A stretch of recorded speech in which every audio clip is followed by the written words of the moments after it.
Cougar TV. How do I even begin to explain Cougar TV? Cougar TV is flawless. There are 19 students working 24/7 to make videos. I heard that their cameras are insured for $1,000. I heard they went to Russia as a prank. Their favorite movie is Cougar by Night. One time, Travis Kelce watched Cougar TV. And he told them they were pretty. One time, I was punched in the face for content. It was awesome.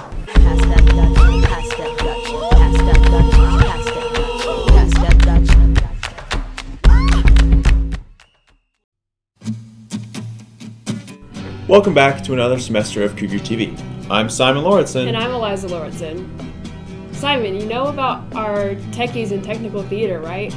Yeah, I know about them, but I have no idea what they do. Not many people know much about them, so we asked Miss Ambrose to let us into the auditorium so we could take a look behind the curtains. Technical theater is all of the behind the stage work for a show. So we design the lights, the sound, the costumes, the hair. The sets, the lights, I light design sometimes. Sound is tech, costumes that the actors are wearing is tech, as well as the Props does lighting design, sound design, costume design, and makeup for shows. They do stage management. They kind of make all of those things that make a production really full happen. Technical theater is honestly one of my favorite aspects of theater because what takes a show and makes it a production. It just can really give you the opportunity to find yourself in terms of creativity, in terms of artistry. If you like to build things, if you like to draw, if you like to sew, if you like to craft, you want to create things. Technical theater really has a place for everyone because there are so many different skills that are used and valuable for the class. And it really is an essential element of every production. Anyone can join tech theater as long as you're not scared to get your hands dirty. you should come join tech. It's super fun. Join Technical Theater! Good job, guys. Wait, where are you going? Guys. I didn't know how big a role technical theater played into our plays. For sure, no wonder their shows are so well put together and look incredible. We're going to switch gears and detail a new segment for the second semester, titled Weather. Alright, welcome back. Welcome to the first episode of Cougar TV, Cougar Weather. We're starting off Monday. Today we got, a pretty okay day. We got a high of 53, low of 36. Could be better, could be worse, I'm alright with it. Tuesday, a little better, high of 55, low of 36. It's going to be pretty alright as well. Wednesday is where it really starts to get nice. Alright, we got a high of 56, and the low is only 37. So, pretty good as far as I'm concerned. Over here on Thursday, we got a nice day, 55, and then a low of 36. Of course, not bad. It's going to be a little cloudy, though, so watch out for that. On Friday is where things get a little crazy. We got a high temperature of 49 and a low of 32, but there's going to be some rain and snow, so just be prepared for that. Saturday, we got a high temperature of 42 and a low temperature of 27. Not so bad, but there also is going to be some snow, so just be prepared. And Sunday, it's going to be kind of chilly, so, bundle up. We got a high of 39 and a low of 24, along with some snowstorms. Back to the episode. Back to Cougar TV. Be sure to pack up the needed clothing for that wonderful weather. The days are going by faster and faster, which means the due date for the fall 2024 FAFSA is swiftly approaching. I know that it's a big deal, but all of this pressure is making me procrastinate it even more. I'm sure you're not the only one. Let's get some more information about the 2024 FAFSA form. Free application for federal student aid, or FAFSA, has helped students all around America with funds for decades, and the due date is fastly approaching for next year. With parents, family members, teachers, and peers pressuring possible applicants to finish the FAFSA, some students don't know how easy it actually is. On average, the FAFSA only takes students about an hour to complete. All of the stress for 1 hour. When completing the form, you will have to answer some personal and financial questions about yourself and your family, and depending on what you answer, will have to invite your parent or guardian to complete their portion of the questionnaire. After that, you are pretty much done. The form is considered first come, first serve. Funds are limited, so the sooner you get it in, the bigger opportunity for financial aid you have.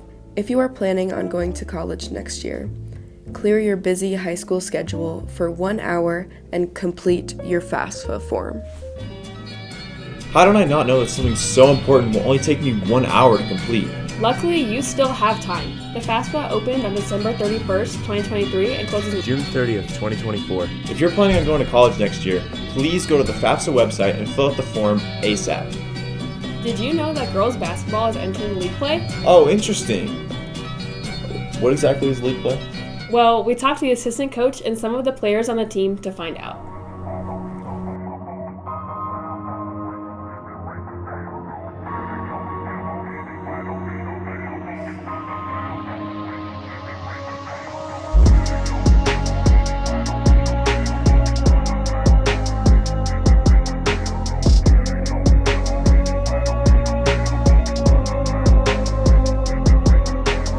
League is how we represent our school. It's the games that everyone looks at to, like, as far as rankings and like stuff like that. Right now we're doing pretty good in league.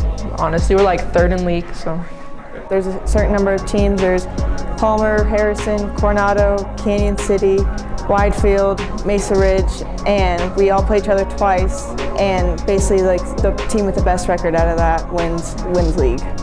What it means is we have one away game with them and one home game with them every season, and we take our record to decide who is top in the league. I'm coaching the JV team, so league play for us specifically means it's a good indicator of how well we could potentially do in the coming years when those JV girls move into the varsity team. What it means for our varsity team is it means you're playing for the rank, right? You're playing for the highest position possible in your league, which could also lead to potential postseason play.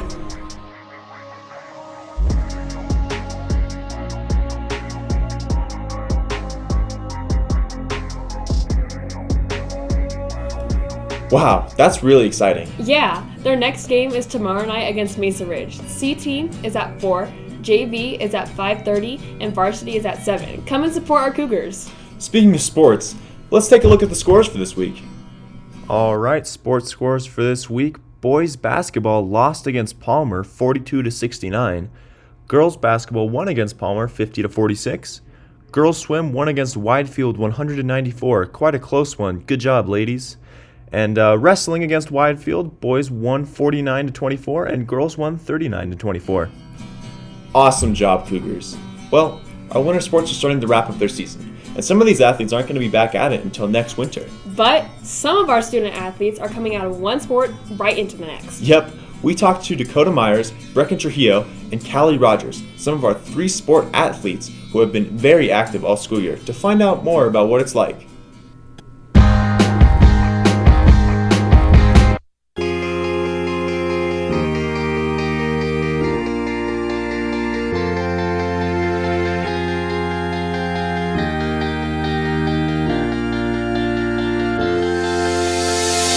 It makes me feel really healthy. Like, athletes know, like, once you take a few days off, you already feel kind of behind, and it just keeps me in good shape year long, and it's honestly just a good pastime. I think it keeps me busy, and I get to meet new people in every sport, which is great. I get to see, like, different sides of Coronado, which is always fun. I have way too much free time if I don't. I need to keep myself busy. If I have that much free time, I'm not going to be able to do anything. At least I can better myself through sports.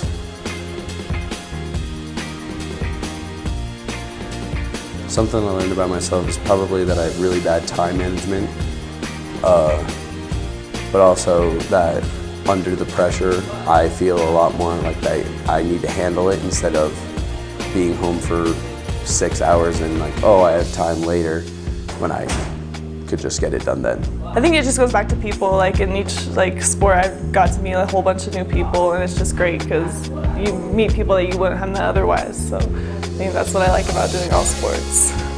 All of the connections you make, like 100%, that's the biggest part. Just meeting new people, being on new teams with people, meeting new coaches, like just creating new connections with people is really probably my favorite. Student athletes really do work hard. I can't wait to see them in the upcoming spring season. Well, that's all for our first episode of 2024. Join us next week to find out what's happening in your hallways. I'm Simon Lauritsen. And I'm Eliza Lauritsen. Stay classy, Coronado.